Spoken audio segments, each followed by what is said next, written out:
کرام اور معزز سامعین السلام علیکم۔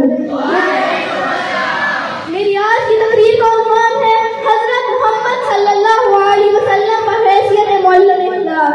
کسی قلم میں یہ قوت نہیں کہ وہ آپ صلی اللہ علیہ وسلم کے منافق یاد کر سکے، شخص میں یہ قوت ہے کہ وہ آپ صلی اللہ علیہ وسلم کے اخلاق کا تصور کر سکے، جس ہستی کے اخلاق کی گواہی رب تعالیٰ دے گے۔ وَإِنَّكَ لَعَلَىٰ خُلُقٍ عَظِيمٍ، یہ خلق عظیم وہ ہے جس کا تصور کسی انسان کے لیے ممکن ہی نہیں کہ وہ اپنی محدود عقل سے اس کا تصور کر سکے۔ آپ صلی اللہ علیہ وسلم کے اعلان نبوت سے پہلے عرب معاشرہ اخلاقی پستی اور جاہلیت کی انتہا پہ پہنچا ہوا تھا۔ لوگ بت پرستی، شرک، قتل، جوا، جنگ و جدل، شراب اور ان جیسی کئی اخلاقی اور معاشرتی برائیوں میں مبتلا تھے۔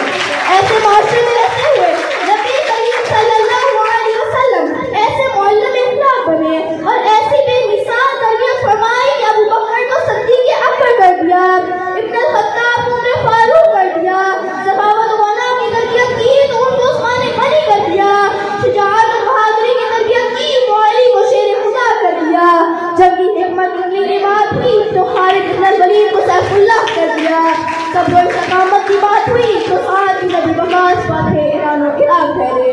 ایسے معلم اخلاق کے بارے میں ام المومنین حضرت عائشہ رضی اللہ عنہا نے فرمایا جو کچھ بھی قرآن میں ہے وہ نبی کریم صلی اللہ علیہ وسلم کے اخلاق ہے۔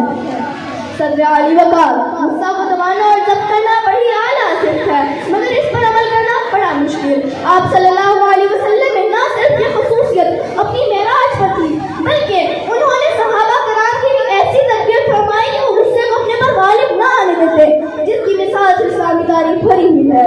فتح مکہ کی تاریخ کے اوراق کو الٹ کر دیکھیے، وہیں مکہ میں ہی آپ صلی اللہ علیہ وسلم کی پیاری بیٹی زینب کے قاتل بھی تھے، وہیں آپ صلی اللہ علیہ وسلم کے محبوب شفیع چچا سید الشہداء حضرت حمزہ کے قاتلین بھی تھے۔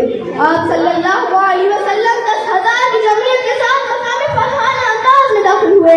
صحابہ کرام اعلان کرتے ہیں اليوم الملحمہ، آج بدلے کا دن ہے، آج جوش و انتقام رسد کرنے کا دن ہے، آج شمشیر و ثنا کا دن ہے، آج گزشتہ مظالم کی طرف پر مرہم رکھنے کا دن ہے، آج ہم ان کی کھوپڑیوں کی تلواروں کو اٹھا لیں گے۔ لیکن تاریخ شاہد ہے اور زمین و آسمان گواہی دیتے ہیں کہ ایسا کچھ نہیں ہوا۔ رحمت نبی جوش میں آئی اور زبان رسالت کی صدائیں کانوں سے ٹکراتی ہیں۔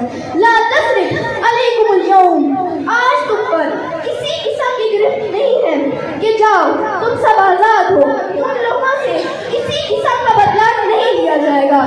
یہ تھا آپ صلی اللہ علیہ وسلم کا اخلاق دینے والا، یہ تھا اخلاق حسنہ کا اعلیٰ نمونہ جس کی مثال سے دنیا کا حاصل ہے۔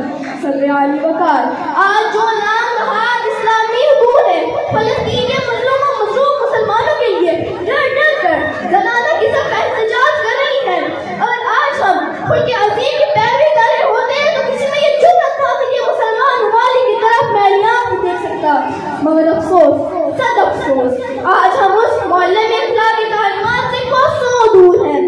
پانی پانی کر رہی ہے مجھ کو کلندر کی یہ بات، تو جھکا جب غیر کے آگے نہ من تیرا نہ تک تیرا۔ شکریہ۔